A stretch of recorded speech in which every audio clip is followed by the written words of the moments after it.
Have you noticed how certain cameras don't get replaced with a bang, but instead quietly disappear?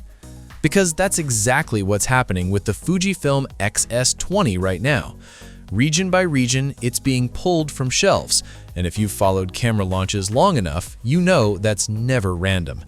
Today, we're talking about the Fujifilm XS30, the camera nobody expected, the one Fujifilm hasn't acknowledged yet, and why all signs point to something much bigger than a routine update.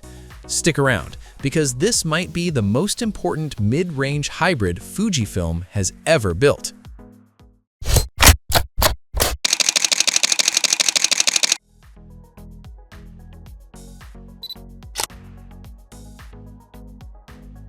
The XS series has always been Fujifilm's quiet bridge to the mainstream.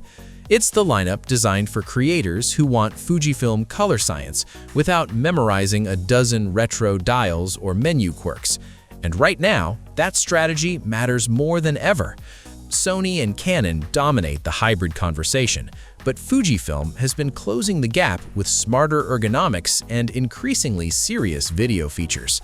The systematic phase-out of the XS30 suggests Fujifilm is making room, not just for a replacement, but for a rethink of what this line should represent going forward. This is where the rumor mill really heats up.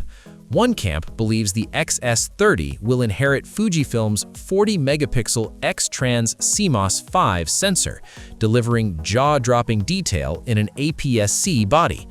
On paper, it sounds incredible, but the other camp expects a refined 26-megapixel sensor paired with the newer X-Processor 5, and that option might actually make more sense. Resolution is only half the story. What matters is dynamic range, readout speed, rolling shutter control, and low light consistency.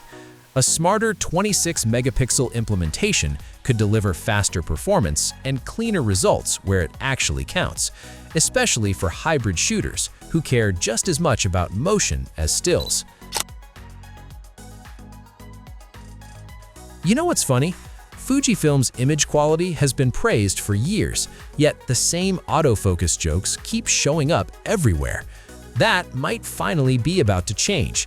The XS30 is rumored to introduce full AI-based subject detection, covering people, animals, birds, and vehicles, not as a checkbox feature, but as a real-world tracking system that holds focus through movement, occlusion, and direction changes.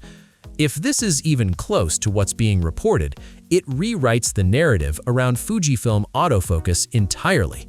At that point, choosing Fujifilm no longer feels like a compromise. If the XS30 is aiming at creators, video has to be right. Expectations point toward oversampled 4K recording up to 60p, paired with significantly improved thermal performance. That's a big deal. Reliable long-form recording changes how a camera fits into real workflows. Add 10-bit output via HDMI, and suddenly the XS30 becomes viable for professional video setups without demanding cinema-level complexity. This is where Fujifilm seems focused on usability rather than spec flexing, and that approach could resonate strongly with solo creators and small production teams. In-body stabilization is expected to return with up to 7 stops of correction, a level that dramatically expands handheld shooting possibilities. Design-wise, Fujifilm is clearly sticking with what works. The deep grip and mode dial remain, keeping the camera instantly familiar to users coming from other systems. A fully articulated screen stays non-negotiable, the electronic viewfinder is expected to improve, and the single card slot remains a cost-conscious but practical choice. Battery life benefits from the proven NPW235 cell, and USB-C power delivery keeps the camera running during extended sessions. So what does all of this add up to? The XS30 isn't shaping up to be flashy, it's shaping up to be deliberate. If these rumors hold, this is the camera where Fujifilm stops being the interesting alternative and becomes the obvious option for mid-range hybrid shooters. Strong autofocus, reliable video, excellent stabilization, and approachable design all wrapped into a body that doesn't fight you. That's not an incremental update, that's a statement. So what do you think? Is Fujifilm about to change the hybrid game? Or are these rumors setting expectations too high? Drop your thoughts in the comments, especially where you land on the sensor debate. Could Fujifilm really yank the XPro 4 off the table and surprise us with an XPro 5 instead? Today I'm breaking down every believable leak, the weird naming chatter, and what a proper XPro reboot would have to do to earn that jump. Stick around. Near the end, I'll tell you who should actually care and which photographers might be better off waiting. Trust me on this one, the naming debate is the least interesting part.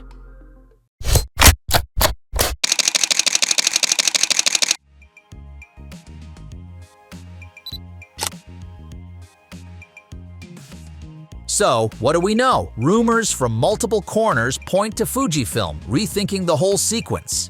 Some insiders say skip XPro 4, call it XPro 5. Others whisper alignment with the broader X lineup and a higher number instead. The timing most sources now agree on is early 2026, not a rushed late 2025 refresh.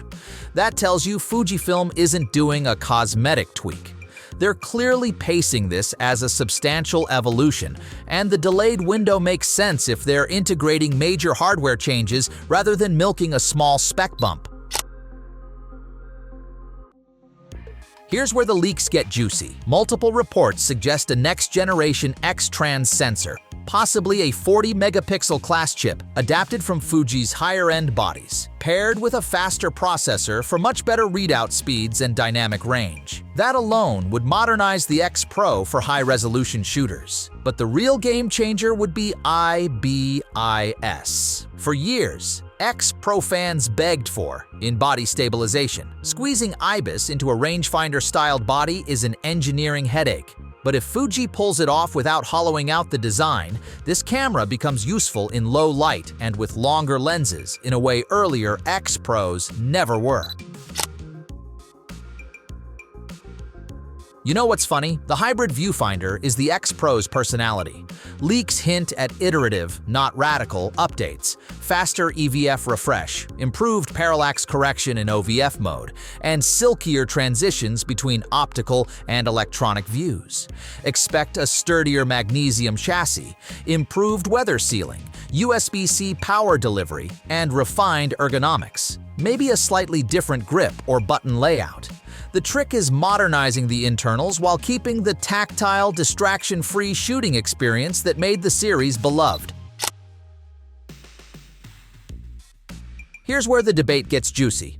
Some fans worry Fujifilm is deprioritizing the XPro line, focusing resources on XT and XH cameras that sell more. Others argue the long gap means Fuji is building something truly special. If the XPro 5 ships with a 40-megapixel X-Trans, reliable IBIS, and that upgraded finder, street photographers who prize discretion and image quality win big.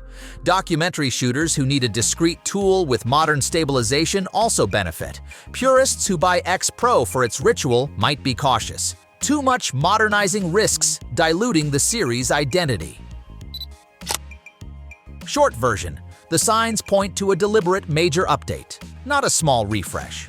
Skip the number or not, Fujifilm seems poised to deliver a meaningful leap if these rumors hold. New sensor, faster processor, possible IBIS, stronger build, and a polished hybrid viewfinder. What will prove it is official teases, certification filings, and of course, hands-on tests. If you want low-light capability plus the XPro experience, this is the rumor to follow. If you love the XPro because it resists modernization, keep an eye on early reviews before you decide. So, what do you want most from the next XPro? IBIS, a 40-megapixel sensor, or a faster hybrid finder? Drop your wish list in the comments. If you like this deep dive and want leaks and reviews the second they land, hit like, subscribe, and ring the bell so you don't miss the reveal.